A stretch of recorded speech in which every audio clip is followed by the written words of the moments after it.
Hello दोस्तों, कैसे हैं आप सब। दोस्तों, देश में प्रेजेंट टाइम में करीब 66 वंदे भारत ट्रेन ऑपरेट कर रही हैं, जिनमें से कुछ वंदे भारत ट्रेन 20 कोच के साथ, कुछ 16 और कुछ 8 कोच के साथ चल रही हैं। इनमें से जिस रूट पर ज़्यादा यात्री मिलते हैं उस रूट पर 20 या फिर 16 कोच वाली वंदे भारत ट्रेन, और जिस रूट पर कम यात्री मिलते हैं उस पर 8 कोच वाली वंदे भारत ट्रेन चल रही हैं। लेकिन इन्हीं कम यात्री वाले रूट पर जो वंदे भारत ट्रेन चल रही हैं, उन्हीं में से 5 रूट पर रेलवे वंदे भारत को एक्सटेंड करने वाला है। तो आज की वीडियो में हम बात करने वाले हैं 5 ऐसे रूट के बारे में जिस रूट पर चल रही वंदे भारत ट्रेन को रेलवे एक्सटेंड करने वाला है, मतलब उनको और आगे तक बढ़ाने वाला है। और इसके साथ ही हम जानेंगे कि ये जो ट्रेनें हैं ये कहाँ तक एक्सटेंड की जाएंगी और इनका जो रूट है वो क्या होने वाला है। तो चलिए आज की वीडियो को शुरू करते हैं। हेलो दोस्तों, मेरा नाम है राहुल और आप देख रहे हैं रेल जर्नी विद राहुल। सबसे पहले रूट की अगर हम बात करें तो वो है बनारस से आगरा कैंट तक, जिस रूट पर एक 8 कोच वाली वंदे भारत ट्रेन जो है अभी चल रही है। और वंदे भारत एक्सप्रेस को आगरा कैंट से आगे मथुरा जंक्शन तक जो है बढ़ाया जाएगा, जिस पर काफ़ी सारी बातें चल रही हैं। दोस्तों, महाकुंभ के पहले इस ट्रेन को मथुरा जंक्शन तक बढ़ा दिया जाए, ऐसा प्रस्ताव रेलवे बोर्ड द्वारा भेजा गया है।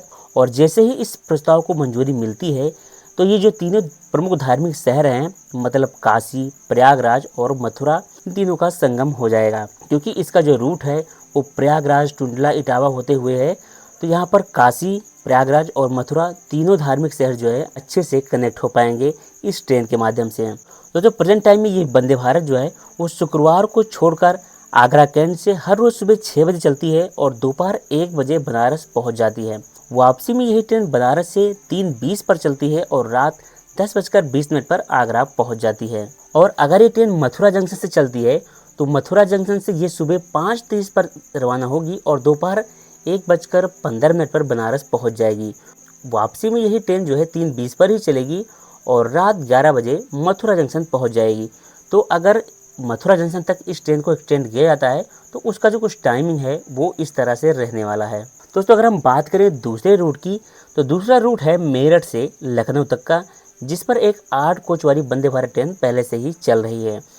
और इस ट्रेन को कम यात्री मिल रहे हैं, जिसकी वजह से करीब 65 से 70% सीटें जो हैं इसमें खाली जा रही हैं। तो इसको अब बनारस तक चलाने की तैयारी चल रही है। और जो ट्रेन जो है मेरठ से लखनऊ के बीच चल रही है, इसको अब बनारस तक बढ़ाने का प्लान है रेलवे का। और कई रेलवे अधिकारियों की उम्मीद भी है कि अगर इस ट्रेन को बनारस तक एक्सटेंड कर दिया जाता है तो इस ट्रेन में काफ़ी ज़्यादा यात्री जो है वो बढ़ जाएंगे। और इसलिए जल्द से जल्द इस ट्रेन को भी बनारस तक हरी झंडी मिलने वाली है। और क्योंकि दोस्तों ये जो हाल है, आपको याद होगा गोरखपुर से लखनऊ के बीच एक वंदे भारत ट्रेन चलती है और उसमें भी काफ़ी सारे पैसेंजर्स कम मिल रहे थे। लेकिन जब इस ट्रेन को प्रयागराज तक बढ़ा दिया गया तो ये भी ट्रेन जो है फुल फिल अब जाने लगी है। तो कुछ ऐसा हाल है मेरठ से लखनऊ के बीच चलने वाली वंदे भारत ट्रेन का। इसके अलावा हम बात करते हैं तीसरे रूट की। तो तीसरा रूट है रांची से वाराणसी तक, जिस रूट पर एक वंदे भारत ट्रेन पहले से चल रही है। और ये ट्रेन जो है रांची और बनारस के बीच चलती है, जिसको फिलहाल प्रयागराज रामबाग तक बढ़ाने की तैयारी चल रही है। और दोस्तों इसके लिए जो है रेलवे से रिक्वेस्ट की गई है, इसका भी प्रस्ताव जो है प्रयागराज मंडल को भेजा गया है। और जैसे ही मंजूरी मिलती है ये ट्रेन भी वाराणसी से प्रयागराज रामबाग तक चलने लगेगी। दोस्तों, बात करें हम चौथे रूट की तो चौथा जो रूट है वो है हावड़ा से भागलपुर का, जिसमें ट्रेन जो है हावड़ा से भागलपुर के बीच चलती है।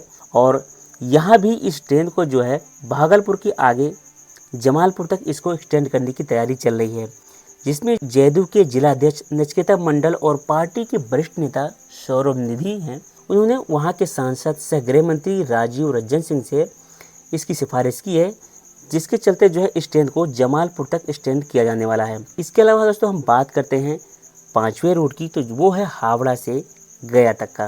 और दोस्तों ये जो ट्रेन है ये हावड़ा से गया तक की चलती है और इस रूट पर भी इस ट्रेन को काफ़ी कम पैसेंजर्स मिल रहे हैं, जिसके चलते जो है इसको भी एक्सटेंड करने की तैयारी चल रही है। और जो ट्रेन हावड़ा से गया के बीच चलती है इसको बनारस तक चलाने की तैयारी चल रही है। और जिसके लिए आसनसोल के जो सांसद हैं शत्रुघ्न सिन्हा ने, इन्होंने भी रिक्वेस्ट की है रेलवे से कि इस ट्रेन को बनारस तक एक्सटेंड किया जाए। दोस्तों ओवरऑल कहने का मतलब ये है, ये जो 5 रूट मैंने आपको बताए हैं इसमें ज़्यादातर केसेस आपको देखने को ये मिले हैं कि जिस रूट पर रेलवे 8 कोच वाली वंदे भारत ट्रेन को चला रहा है उस रूट पर नॉर्मली जो है पैसेंजर्स इनको कम मिल रहे हैं और जिसके चलते इन सभी ट्रेनों को एक्सटेंड किया जा रहा है। जैसे कि मैंने आपको एक एग्जाम्पल के तौर पर बताया था कि जो गोरखपुर से लखनऊ के बीच वंदे भारत चलती थी उससे भी कम पैसेंजर्स मिलते थे, जिसको फाइनली प्रयागराज तक एक्सटेंड किया गया और अब उस ट्रेन में काफ़ी सारे पैसेंजर्स देखने को मिलते हैं। ओवरऑल कहने का मतलब ये है कि कम पैसेंजर्स के चलते इन सभी ट्रेनों को एक्सटेंड किया जा रहा है, जिससे इसमें जो पैसेंजर्स की ऑक्यूपेंसी है वो और ज़्यादा हो जाए। तो दोस्तों ये जो 5 रूट हैं इन पर जो वंदे भारत ट्रेन चल रही हैं इनको एक्सटेंड किया जाने वाला है। और आज के वीडियो में आपने जाना है इन 5 रूटों के बारे में। दोस्तों फिलहाल आज के वीडियो में इतना रखते हैं, मिलते हैं आपसे बहुत जल्द एक और नई वीडियो में। तब तक के लिए जय हिंद।